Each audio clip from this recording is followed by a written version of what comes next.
korek, cotton bud, lakban, baut 2 piece buat ini, air, minyak, dan gelas kosong. Ya, gelas kosong. Teman-teman, gelas kosong. Nah, baru kita lakukan.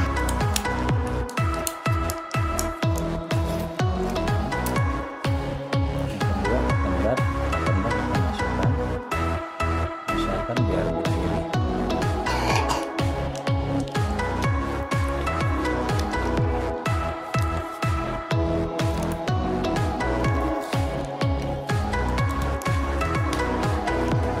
Simpan di gelas, simpan di dalam gelas, bentuknya seperti ini. Tuang air.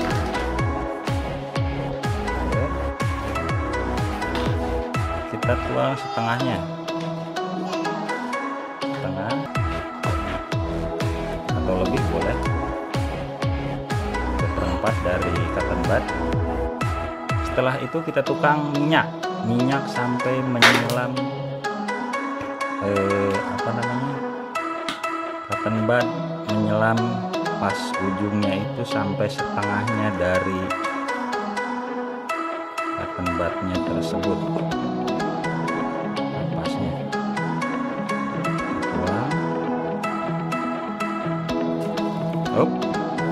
Jadi cotton bud tidak menggelam, biarkan dia naik dulu ke atas.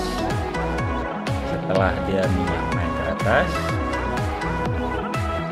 oke, kita lihat reaksinya. Dia naik ke atas, kita bakar atasnya. Oke, kita matikan lampu. Coba matikan lampu. Kita punya lilin terbuat dari cotton bud. Terima kasih.